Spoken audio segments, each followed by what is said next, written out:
Welcome to AfricaPod. My name is Philip Nyakbo, and in this episode, we are looking at one of the most powerful elements of communication known to the human race. My guest is a US-based African doctor, and he has written a book about it. Welcome back to AfricaPod. All over the world and across every culture, symbols represent a powerful element in communication. In the West African nation Ghana, the Ashantis, also called the Akans, developed a set of unique symbols called Adinkra. And as can be expected, they retain deep cultural meanings that words alone cannot convey. From the United States, a medical doctor who is originally from Ghana has just published a book about the Adinkra symbols, explaining their hidden meaning at different levels.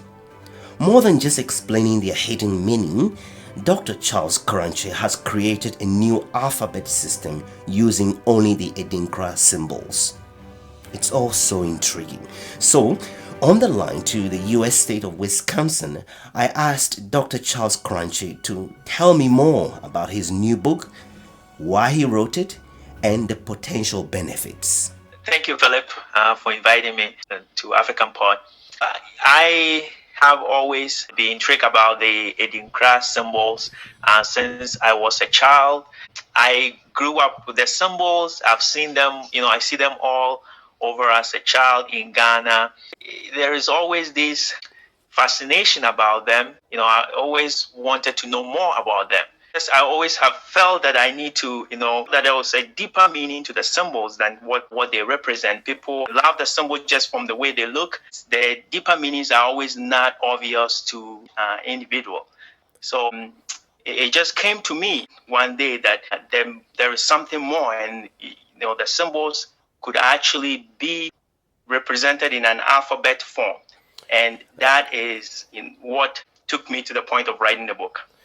And we'll explore that aspect a little bit more. But just to give it a broader perspective, I'm interested in your professional life at the moment, what you do. I'm a medical doctor by profession. I, started my medical education in Ghana, and till after immigrating to the US to join my wife, I did my fellowship in family practice. So currently I'm a family practice physician in Wisconsin, USA.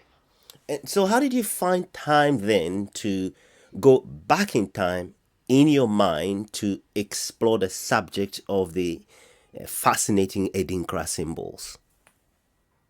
Well, it was difficult, as a doctor, you're busy, you have responsibility to your patient.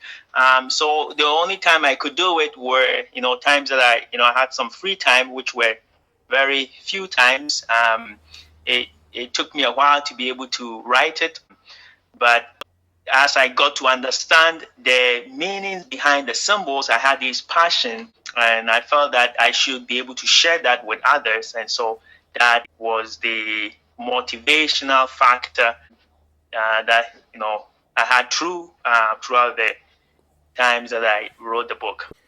So, Charles, you've lived in the US for quite a number of years, and it took you that long to come to the point of deciding to write the book. So, describe to me the kind of mental exercise you went through, the memories from your childhood that you had to reach into in order to produce this. Yeah, thank you for your question. But I, as in childhood, I've had these symbols. I have clothing with the symbols on them. I've seen, you see the symbols, especially in Ghana. You see it on advertisement boards and on television buildings. So you kind of had a mental picture about the symbols, and you have constructed on some meanings that you attribute to those symbols, and some of them you are taught orally as to what they mean. But the moment that I decided to write the book was when I had that awareness that these symbols actually can be an alphabet system. And from that moment, the challenge that I had was that I needed to represent the symbols in an electronic format. And so there was the challenge of time, to be able to find time to write the book, and the challenge of also um, be able to draw the symbols in the electronic format to be able to write the book. And then also the challenge of associating a particular symbol to a particular alphabet.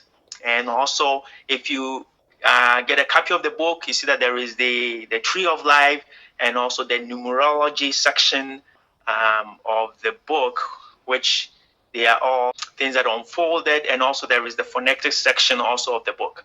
And I'm still intrigued, Charles. When did you actually feel drawn to the Adinkra symbols? And I know you've mentioned growing up in Ghana, but I wonder if you were drawn to it the same way as you were drawn to it by the time you spent many years in America. So when did you feel drawn to the Adinkra symbols? I would say I got, drawn to the symbols during my last rotation. It was actually in psychiatry. We had gone to the Kakum National Park. We actually were in the central region, and we had gone to the national park. There were, you had symbols, craft made of the symbols that they sell at the park. And I found a book which was entitled The Visual Symbols of Adinkra Alphabet. And when I read that book, actually, I wrote the day that I bought the book, and it was in 2004. And so ever since, I'll pick up the book, look at it, open up the pages, look at the symbols, and try to understand the meaning behind the symbols and all the hidden meaning behind the symbols and ways that the symbols were used in traditionally in the past, ways that the symbols were used in communication, and also how we could use the symbols, in the present time. So what is the essence of the Adinkra symbols?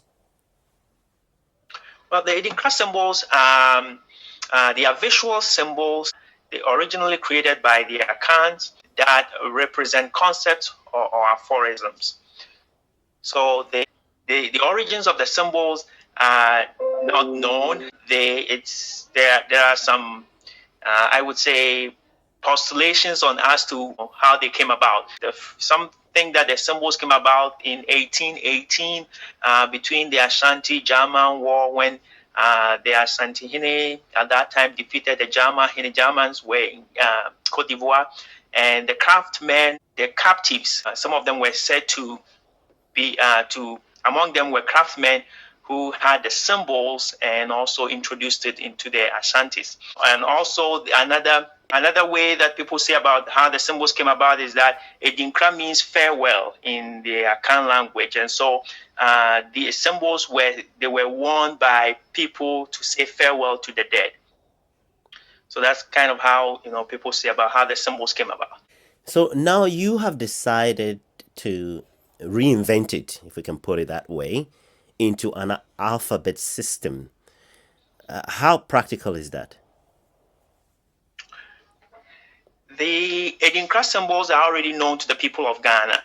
So in making the symbols into an alphabet system, one, it brings out the meaning behind the symbols to the make it easily available to the Ghanaian people. You will get to use the symbols in their daily lives, and also the symbols that I actually chose for the alphabet system are they're all symbols with some virtues, and I gave all of them. There are 3 levels of meaning to all the symbols.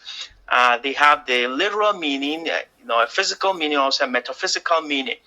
And so beside being an alphabet system, by knowing the symbols, you learn about all these virtues that actually will make someone a better person. To your compatriots back in Ghana and parts of West Africa where the Adinkra symbols is known, what impact do you think this is going to have on them? By the use of the symbols, people will have, one, it will improve communication, in Ghana and the rest of Africa. and or wherever the symbols are adopted. If you take the way the symbols were used in the past, for instance, like a symbol like being kebi and epa, when being kebi means bite not one another, epa has to do with the judicial system, so it means justice. And in the past, when these two symbols are written together, it just means justice for all.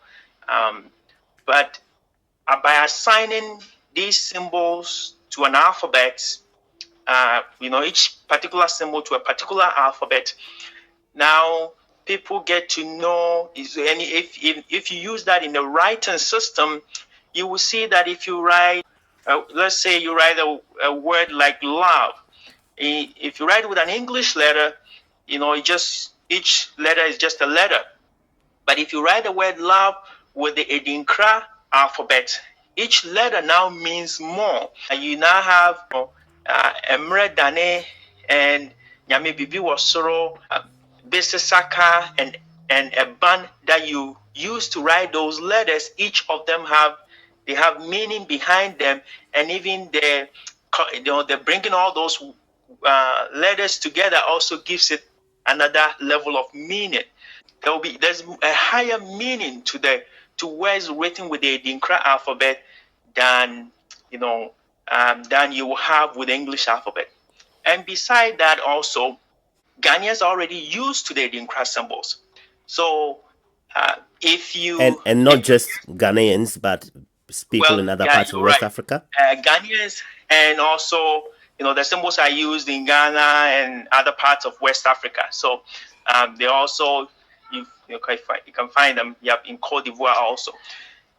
But all those areas where the symbols are used now, because people are already used to these symbols, the literacy rate, in fact, will people will just go up if you start using the Adinkra alphabet, because people already know that Sankofa, they know how it's written. It starts with an S, and Jinyame starts with J, and that's associated with the letter G. And so you have that. Before, people who were not literate will become literate just because they know those symbols. But Dr. Charles Crunchy, moving into the 21st century at this time, and with just what you've said in terms of promoting literacy, some people might actually see it as a step going backwards, because how do you begin to incorporate the alphabetical system in terms of the Adinkra symbols into computing, for example? Oh, no, I would not say it's a step backwards, really.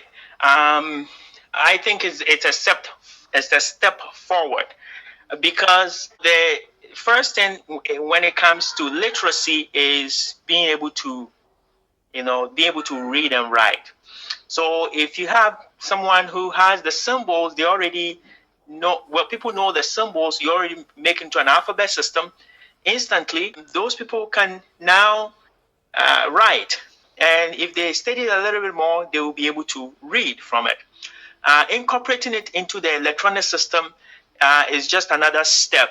The Unicode system, all that you need is to incorporate the alphabet into the Unicode system, which is already in process. And when that happens, you can use them electronically, just like any other symbol, any other alphabet. We have the English alphabet, we have the Chinese alphabet, we have the Japanese alphabet. There are other alphabets out there. So you just incorporate it, just like any other alphabet. In fact, that process is quite easy. So, according to your research, how many Adinkra symbols are there? There are over 100 Adinkra symbols. In the book, because English is the language of instructions in Ghana, there only 26 symbols were used, and actually 26 symbols were used in the alphabet system. There were 3 additional symbols added in the numerical numerology system. So to make up a total of 29 symbols were used. and each particular symbol was assigned to a particular alphabet. So in the Adinkra alphabet system, the only 26 symbols were used. You have 5 vowels and you have 21 consonants, just like you have in the English alphabet system. So it's quite a project or a thinking you're engaging in, and it's great that you use the example of the Chinese alphabet and the Japanese alphabet and maybe the Korean as well that I can think of as well. So what you're saying is you think that in the future, the Adinkra symbols with the alphabet system that you have created and explained in your book could become incorporated into a computer software system. That is right. That is what. That's the next stage of the Adinkra alphabet system, and if that is done, then it's easy for anyone to write with the symbols electronically. But beside that, you can still, you need electronic form. Otherwise, to write it now, you will just need the individual symbols to be able to write with it. So tell me your experience in writing this book itself, the book you call Adinkra Alphabet, the Adinkra symbols as alphabet and their hidden meanings. I was very happy to write it. I started, slowly, assigning the symbols, particular symbols to a particular alphabet first. You have to decide on which symbols to assign to which particular alphabet. Then design the symbols because the original Adinkra symbols are much more, difficult to write in an alphabet system. I had to simplify the symbols. And then there were a few that were actually modified for the ease of writing.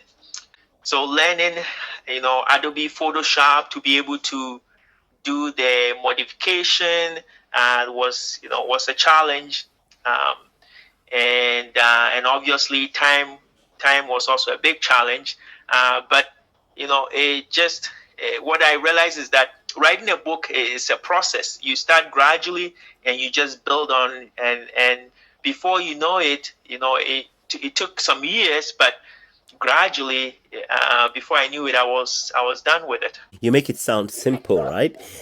So tell me though, what would you say should be? What would you expect to be the ideal outcome with this book and the Adinkra symbols from now on? My hope is that people will understand the symbols.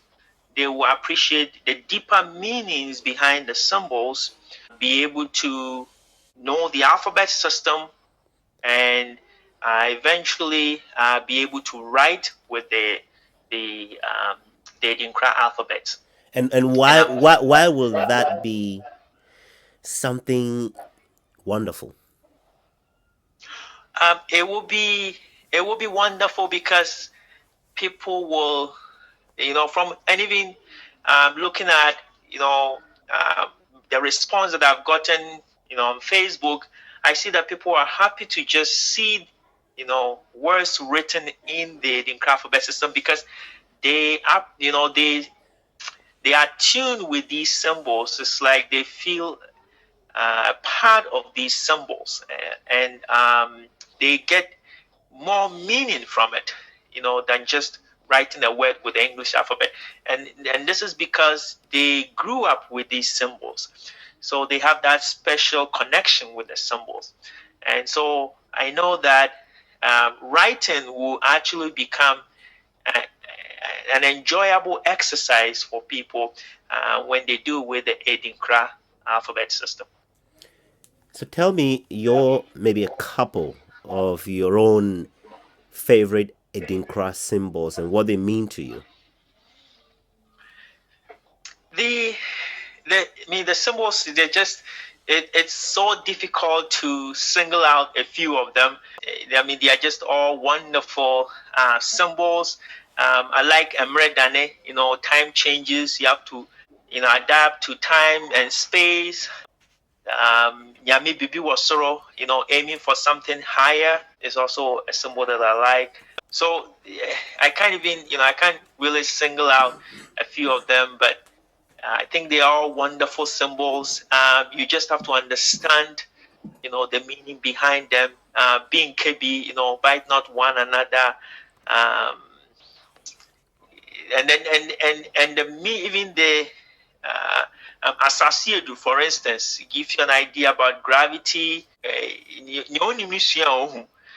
He that doesn't know, if he learns, he would know. They just have this.